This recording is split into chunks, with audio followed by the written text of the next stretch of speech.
नमस्कार दोस्तों, आप सभी का क्रेजी जीके ट्रिक पर स्वागत है।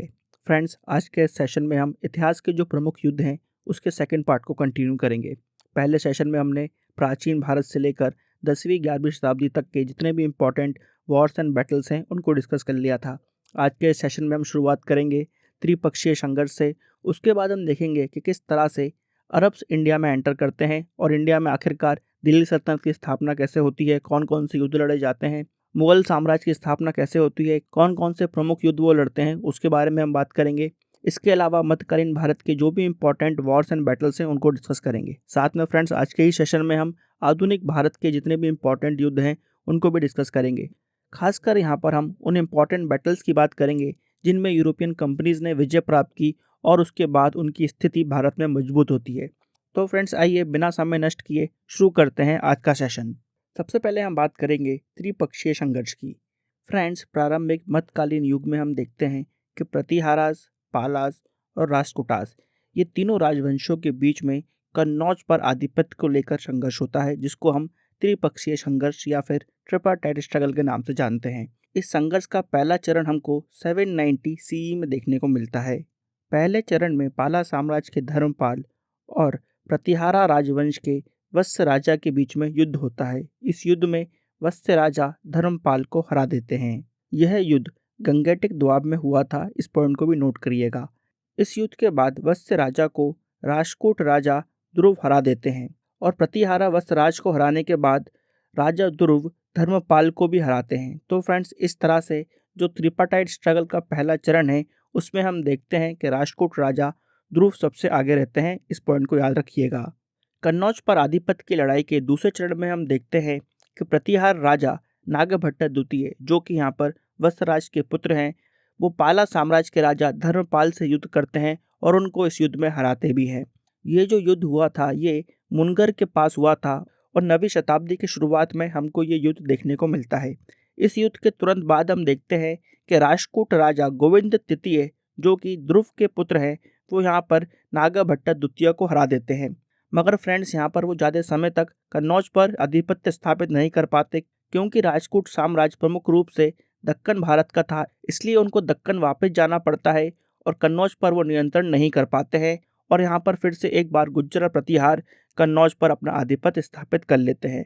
तो फ्रेंड्स, इस तरह से त्रिपक्षीय संघर्ष हमको कन्नौज पर आधिपत्य के लिए देखने को मिलता है। ये जो त्रिकोणीय संघर्ष है ये हमको लगभग 200 से 250 साल देखने को मिलता है। आइए अब हम उन बैटल्स को डिस्कस करते हैं जिन बैटल्स के बाद भारत में अरबों का आगमन हुआ। सबसे पहले हम देख रहे हैं रावर का युद्ध। ये युद्ध 712 ईस्वी में हुआ और ये युद्ध मोहम्मद बिन कासिम और सिंध के राजा दाहिर के बीच लड़ा गया था।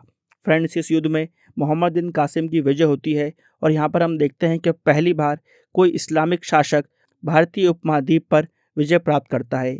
इस युद्ध में जीत के बाद मोहम्मद बिन कासिम सिंध में इस्लामिक साम्राज्य स्थापित करते हैं, जहां पर इस्लामिक कानूनों के हिसाब से राज प्रणाली चलती है। इसके बाद अगला प्रमुख युद्ध है बैटल ऑफ पेशावर, पेशावर की लड़ाई। ये लड़ाई महमूद ऑफ गजनी और हिंदू शाही राजवंश के जयपाल के बीच होती है। ये लड़ाई पेशावर में हुई थी, जो इस समय पाकिस्तान में है। ये लड़ाई 1001 एडी में हुई थी और इस लड़ाई में महमूद ऑफ गजनी की विजय होती है। इसके बाद हम देखते हैं कि जयपाल और महमूद ऑफ गजनी के बीच एक और लड़ाई होती है जिसको हम बोलते हैं बैटल ऑफ वेहिंद। इस लड़ाई में भी जयपाल की हार होती है और ऐसा बताया जाता है कि जयपाल इस हार के बाद अपने आप को अग्नि को समर्पित कर देते हैं। फ्रेंड्स, इस लड़ाई के बाद दूसरा वेहिंद का युद्ध होता है, सेकेंड बैटल ऑफ वेहिंद, जहाँ पर जयपाल के बेटे आनंदपाल महमूद ऑफ गजनी से लड़ाई लड़ते हैं। फ्रेंड्स, इस लड़ाई में आनंदपाल का सपोर्ट करते हैं कन्नौज और राजस्थान के शासक। मगर फ्रेंड्स, इस लड़ाई में भी हम देखते हैं कि महमूद ऑफ गजनी की विजय होती है और आनंदपाल हार जाते हैं। भारत में ये प्रमुख जीतों के बाद हम देखते हैं कि महमूद ऑफ गजनी अपना साम्राज्य भारत के उत्तर पश्चिम में बना पाते हैं।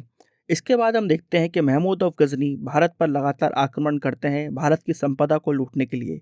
1014 एडी में थानेसार पर आक्रमण किया जाता है और मथुरा के मंदिरों को नष्ट किया जाता है। 1018 एडी में कन्नौज पर आक्रमण किया जाता है और वहां के राजा विद्याधर को हराया जाता है।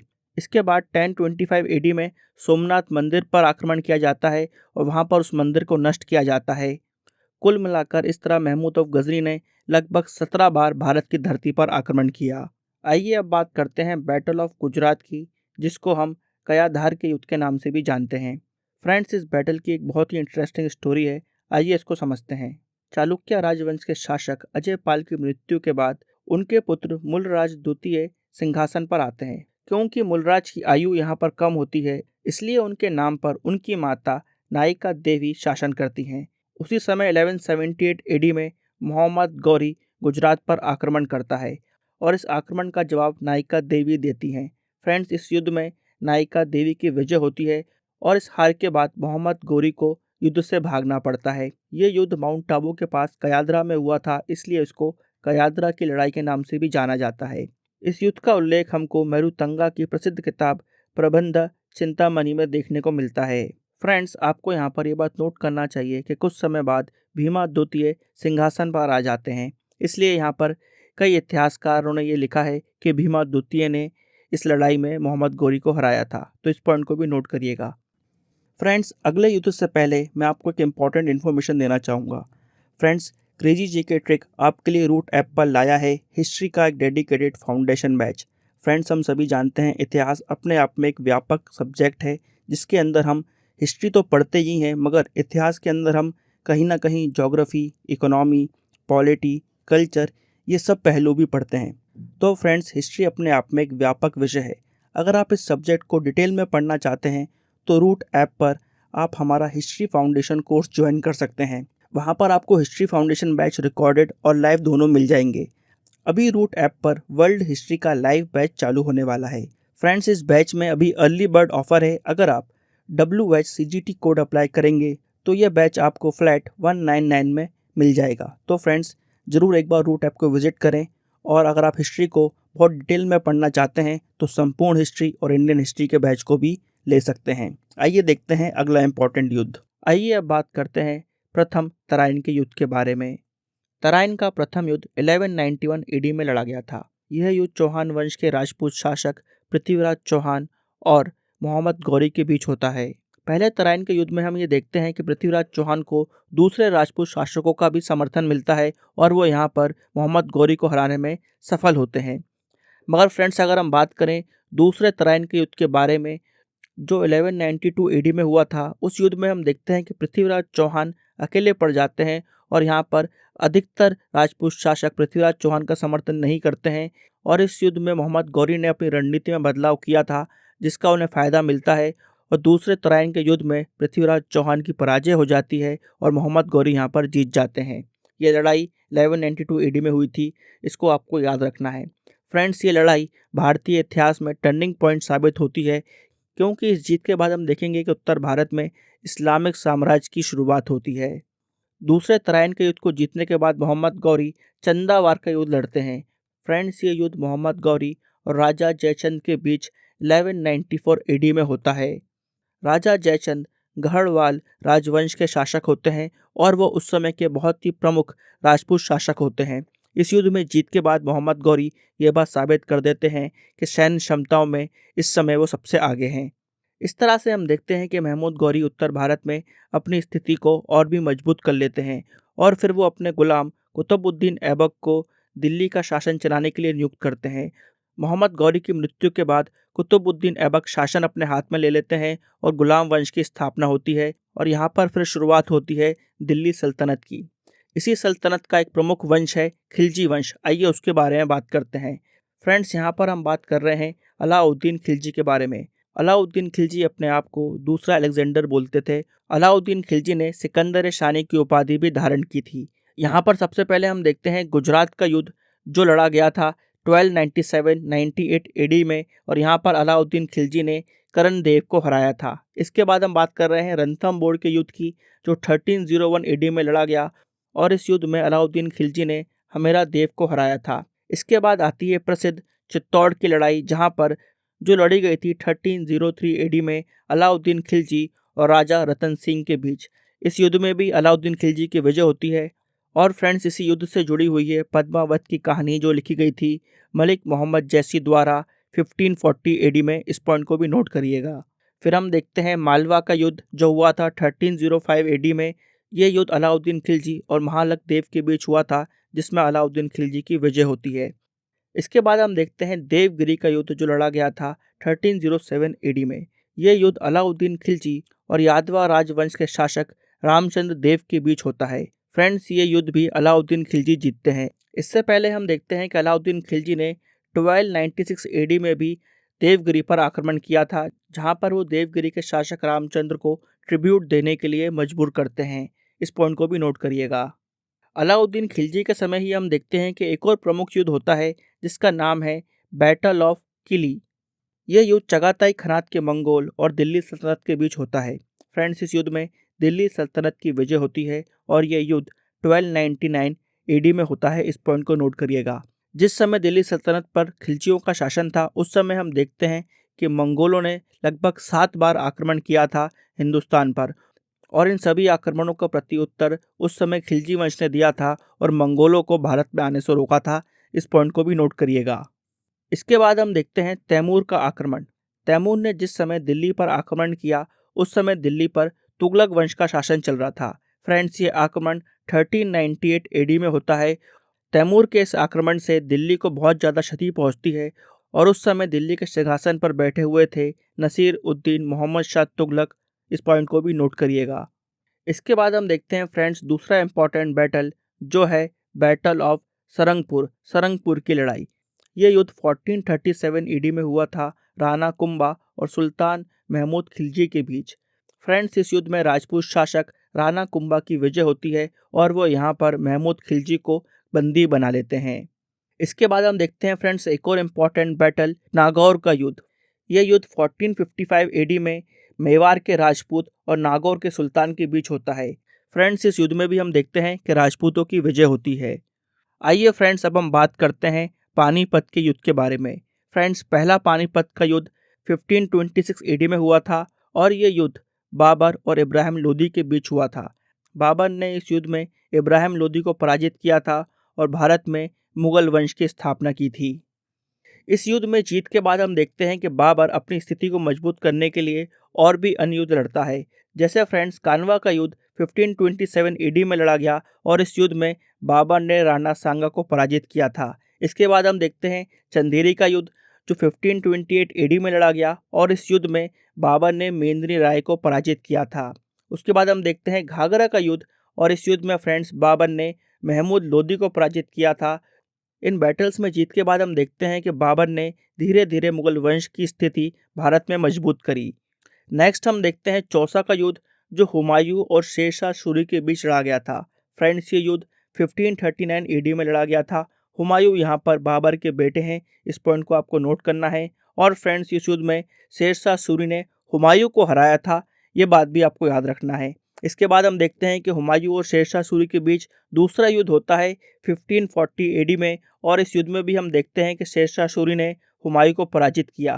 फ्रेंड्स, इस युद्ध को हम बिलग्राम का युद्ध या फिर कन्नौज के युद्ध के नाम से जानते हैं और इस युद्ध में जीत के बाद मुगल वंश कुछ समय के लिए भारत से चला जाता है और फिर शेरशाह सूरी सूर वंश की शुरुआत करते हैं। इस पॉइंट को नोट करिएगा। इसके बाद फ्रेंड्स हम देखते हैं नेक्स्ट इंपॉर्टेंट बैटल, जो है मच्छीवाड़ा का युद्ध। फ्रेंड्स, ये युद्ध 1555 एडी में लड़ा गया था और ये युद्ध हुमायूं और अफगान सलार खान के बीच में लड़ा गया था।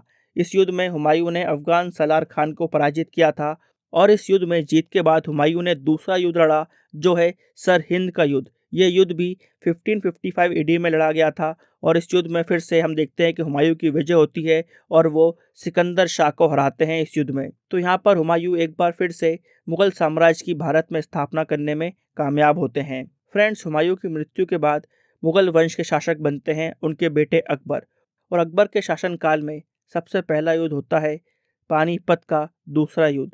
फ्रेंड्स, ये युद्ध 1556 एडी में लड़ा गया था अकबर और हेमचंद्र विक्रमादित्य के बीच। फ्रेंड्स, यहाँ पर हिंदू राजा हेमचंद्र विक्रमादित्य आमतौर पर हेमू नाम से जाने जाते हैं। फ्रेंड्स, यहाँ पर इस युद्ध में हम देखते हैं कि अकबर की तरफ से बहरम खान मुगल सेना का नेतृत्व करते हैं, क्योंकि उस समय अकबर की आयु कम थी और इस युद्ध में फ्रेंड्स हिंदू शासक हेमचंद्र विक्रमादित्य की पराजय हो जाती है और यहाँ पर अकबर इस युद्ध को जीत जाते हैं। इस पॉइंट को नोट करिएगा। इस युद्ध के बाद हम देखते हैं कि दूसरा प्रमुख युद्ध है हल्दी घाटी का युद्ध। फ्रेंड्स, ये युद्ध 1576 ईडी में होता है और ये युद्ध अकबर और महाराणा प्रताप के बीच में होता है। इस युद्ध में भी फ्रेंड्स हम देखते हैं कि अकबर ने लड़ाई नहीं करी थी। यहाँ पर मुगलों की सेना का नेतृत्व मानसिंह कर रहे थे और इस युद्ध में भी हम देखते हैं कि मुगल सेना की विजय होती है। इसके बाद हम देखते हैं असीरगढ़ का युद्ध जो हुआ था 1601 एडी में और ये युद्ध लड़ा गया था अकबर और मियाँ बहादुर के बीच। और फ्रेंड्स इस युद्ध में अकबर ने मियाँ बहादुर को पराजित किया था, इस पॉइंट को भी नोट करिएगा। तो फ्रेंड्स ये थे अकबर के शासनकाल के प्रमुख युद्ध। आइए फ्रेंड्स अब हम बात करते हैं तलाई कोट के युद्ध के बारे में। फ्रेंड्स ये युद्ध 23 जनवरी 1565 ईडी में लड़ा गया था। फ्रेंड्स ये युद्ध बहुत ही इंपॉर्टेंट है। ये युद्ध विजयनगर साम्राज्य और बहामनी साम्राज्य के बीच में लड़ा गया था। इस युद्ध में बहामनी साम्राज्य के साथ 4 और मुस्लिम साम्राज्य शामिल होते हैं जो विजयनगर के खिलाफ लड़ाई करते हैं। फ्रेंड्स इस युद्ध में विजयनगर साम्राज्य की पराजय हो जाती है। तो उस समय विजयनगर साम्राज्य के शासक थे सदाशिव राय, इस पॉइंट को नोट करिएगा। दक्कन भारत का ये बहुत ही इंपॉर्टेंट युद्ध है, इसको याद रखिएगा। इस युद्ध के बाद फ्रेंड्स हम देखते हैं धर्मत का युद्ध। फ्रेंड्स ये युद्ध 1658 एडी में लड़ा गया था और ये युद्ध औरंगजेब और दारा शिकोह के बीच लड़ा गया था। औरंगजेब और दारा शिकोह दोनों ही शाहजहां के बेटे हैं। शाहजहां चाहते थे कि उनकी मृत्यु के बाद दारा शिकोह मुगल साम्राज्य के राजा बने, मगर फ्रेंड्स औरंगजेब इसके खिलाफ विद्रोह करते हैं और यहाँ पर फिर हम देखते हैं कि सिंहासन के लिए ये युद्ध होता है। धर्मत की लड़ाई में फ्रेंड्स औरंगजेब दारा शिकोह को पराजित करते हैं। इस युद्ध के बाद एक और युद्ध होता है जो है समूहगढ़ का युद्ध। फ्रेंड्स ये युद्ध भी 1658 एडी में ही लड़ा जाता है औरंगजेब और दारा शिकोह के बीच। और इस युद्ध में एक बार फिर औरंगजेब दारा शिकोह को पराजित करते हैं और बाद में औरंगजेब दारा शिकोह की मृत्यु भी करते हैं। तो इस तरह से हम देखते हैं कि औरंगजेब ने मुगल साम्राज्य की सत्ता को अपने हाथ में लिया और फिर मुगल सिंहासन पर बैठ के औरंगजेब ने आलमगीर की उपाधि ली। फ्रेंड्स 17th-18th सेंचुरी में भारतीय इतिहास में एक नया दौर चालू होता है। यहाँ पर हम देखेंगे कि मराठा साम्राज्य का उदय होना चालू होगा और अब यहाँ पर मराठा मुगल साम्राज्य को चुनौती देंगे। तो आइए अब हम देखते हैं मराठा साम्राज्य के जनक छत्रपति शिवाजी ने कौन कौन से प्रमुख युद्ध लड़े। सबसे पहले हम देख रहे हैं प्रतापगढ़ की लड़ाई, बैटल ऑफ प्रतापगढ़। फ्रेंड्स ये लड़ाई 10 नवंबर 1659 में हुई थी और ये युद्ध शिवाजी और अफजल शाही राजकुल के सेनापति अफजल खान के बीच हुआ था। ये लड़ाई प्रतापगढ़ के किले में हुई थी और प्रतापगढ़ किला महाराष्ट्र के सतारा के पास है। ये बैटल इसलिए इम्पोर्टेंट है क्योंकि ये मराठाओं की पहली प्रमुख जीतों में से एक है। इस युद्ध के बाद हम देखेंगे कि धीरे धीरे मराठा अपने साम्राज्य का विस्तार करना चालू करेंगे और अपनी स्थिति को और मजबूत करेंगे। इस लड़ाई के बाद 28 दिसंबर 1659 एडी में ही बैटल ऑफ कोल्हापुर होता है जिसमें भी मराठाओं की जीत होती है।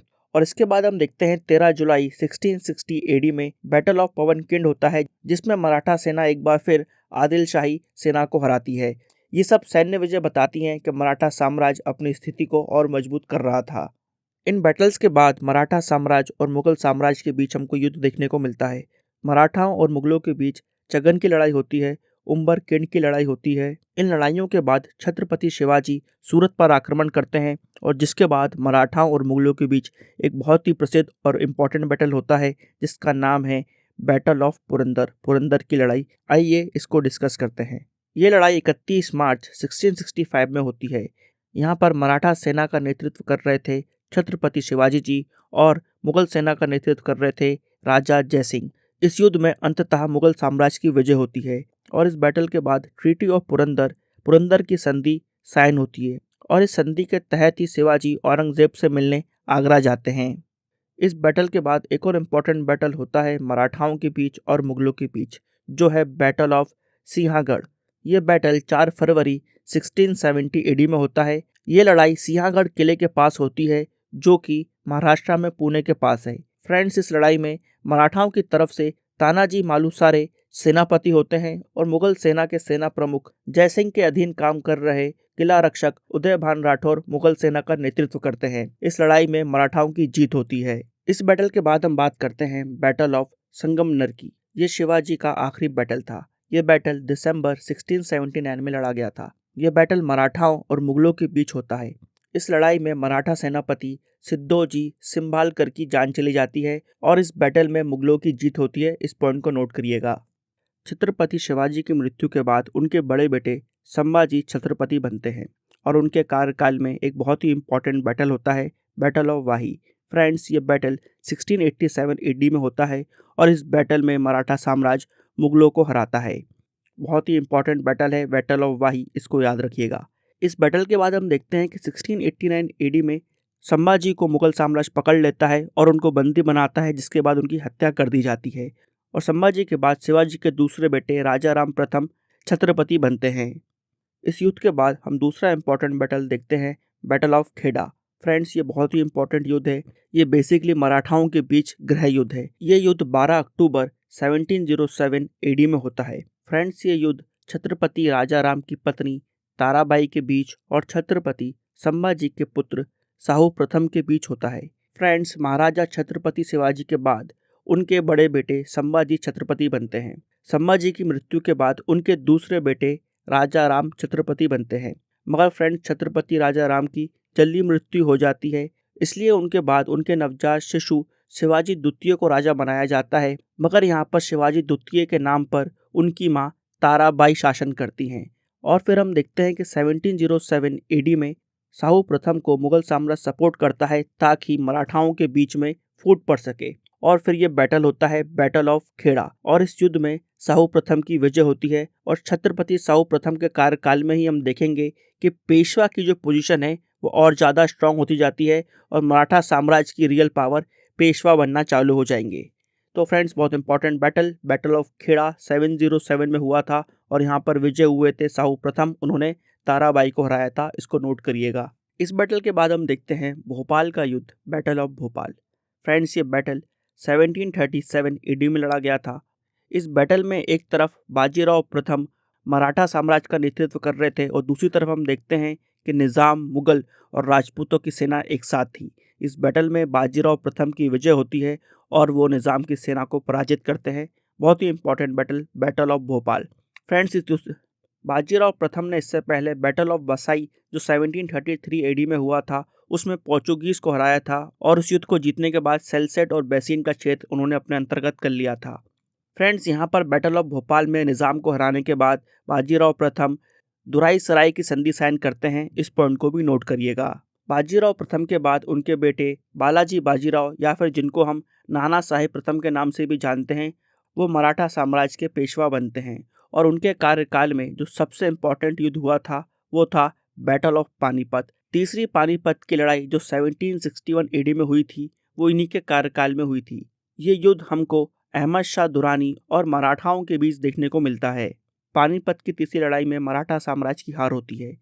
इस लड़ाई में नाना साहब के बड़े बेटे विश्वासराव की मृत्यु हो जाती है और इस आघात के बाद नाना साहेब की भी मृत्यु हो जाती है, जिसके बाद मराठा साम्राज्य के पेशवा बनते हैं नाना साहेब के दूसरे पुत्र माधवराव। इस पॉइंट को नोट करिएगा। यहाँ पर जो तीसरा पानीपत का युद्ध हुआ है ये मराठा साम्राज्य के लिए बहुत ही विनाशकारी साबित होता है। इस युद्ध से उभरने के लिए और अपनी शक्ति को फिर से एकत्रित करने में मराठा साम्राज्य को काफ़ी समय लगता है। तो फ्रेंड्स, आज के सेशन का ये था हमारा लास्ट बैटल। फ्रेंड्स, आज के सेशन में हमने मध्यकालीन भारत के सभी प्रमुख युद्धों को डिस्कस कर लिया है, मगर अभी भी हमको आधुनिक भारत के जो प्रमुख युद्ध हैं उनको याद करना है। फ्रेंड्स, नेक्स्ट सेशन में हम यूरोपियन कंपनीज और भारतीय साम्राज्यों के बीच कौन कौन से इंपॉर्टेंट बैटल हमको आधुनिक युग में देखने को मिलते हैं उनको हम डिस्कस करने वाले हैं। और अगर फ्रेंड्स आपने वॉर्स एंड बैटल सीरीज़ का पहला वीडियो नहीं देखा है तो उसको ज़रूर देखिएगा। वहाँ पर हमने प्राचीन भारत के प्रमुख युद्धों को डिस्कस किया है। यहाँ पर वॉर्स एंड बैटल्स के इंपॉर्टेंट वीडियोज़ के बाद हमने आप सबके लिए एक इम्पॉर्टेंट MCQ सेशन भी प्लान किया है, जहाँ पर एग्ज़ाम्स में जितने भी क्वेश्चंस हमको बैटल्स पर, युद्ध पर देखने को मिलते हैं उनको सॉल्व करेंगे, ताकि आपको एक आइडिया लगे कि एग्ज़ाम में आपको किस तरह के क्वेश्चंस देखने को मिल सकते हैं। तो आपको उस वीडियो को भी ज़रूर फॉलो करना है। फ्रेंड्स, आज के सेशन में इतना ही। आई होप आपको ये सेशन इन्फॉर्मेटिव लगा होगा। ऐसे और सेशंस देखने के लिए इस वीडियो को लाइक और शेयर करना ना भूलें। अगर फ्रेंड्स आपने अभी तक हमारे चैनल को सब्सक्राइब नहीं किया है तो आप क्रेजी जीके ट्रिक को जरूर सब्सक्राइब करें। मिलते हैं फ्रेंड्स नेक्स्ट वीडियो में। जब तक के लिए bye bye and take care.